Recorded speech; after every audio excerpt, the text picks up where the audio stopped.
Belren News. Mafhungo. Rotshidzwa Maremba.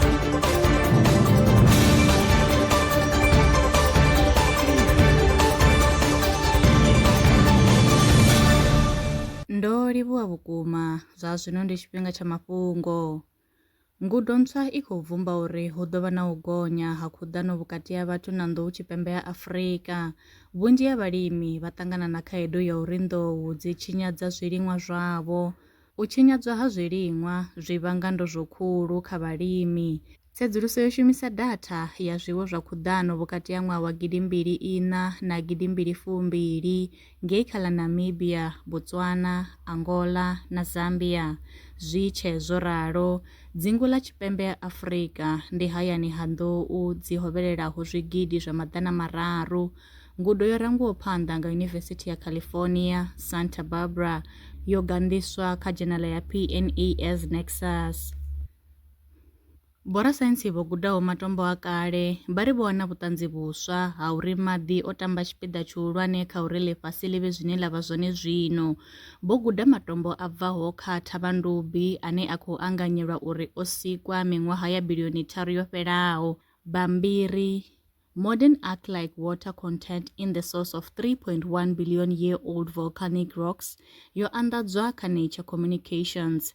Tsedzuluso yo rangwa phanḓa nga Adelaide University kha ḽa Australia.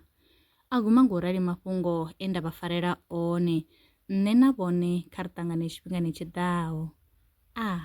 Lwa miṅwaha i fhiraho fusumbe dzina ḽithihi fhedzi ndi ḽone ḽi bvaho phanḓa khou endedza vhadzulapo vha ḽa Afrika Tshipembe. Mulaudzi Transport Service ndi khamphani yavho ine ya vha endedza u ya na u vhuya mishumoni nyendo dza kule na tsini, hu tshi katela na u welekanya mikano ya mashango a tsini na Afrika Tshipembe. Ri vha endedza vha swika hune vha khou ya vho tsireledzea. Arali vha tshi ṱoḓa u bva nga tshigwada u dzhenelela vhuṱambo vhufhio na vhufhio, kha vha ri fhulufhele ngauri ri ḓo vha swikisa nga tshifhinga. Vha nga ri kwama kha nomboro dzi tevhelaho 083 227 0606.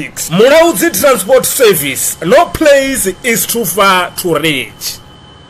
Zwino ri tshi khou amba vha nga vha sa ḓivhi uri masheleni a u tandulula thaidzo ine vha vha nayo vha ṱo a wana gai, vha songo tsha ṱwa vha tshi rengwa nga ṱhoho lini. Belren Brands i hanefha tsini na vhone. Ri ḓo vha thusa u bva kha 500 u swika kha 4000 randa. Riṋe ri khou ṱoḓa tshiḽipi tsha muholo, khophi ya basa, 3 months bank statement na proof of residence. U bvapo tshelede i khou ṋamba ya dzheniswa nga murahu ha zwiminetse nyana. Kha vha rumele WhatsApp zwino 072 019 5843. Belren Brands ndi vha hadzimiswa masheleni vho ḓiṅwaliselaho. Are you a survivalist entrepreneur in the Vemba district? Belren Brands is here to back your hustle.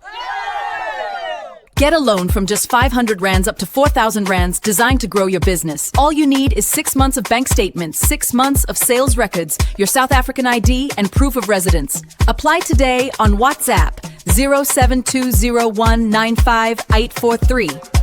Belren Brands, empowering entrepreneurs, building communities. Terms and conditions apply.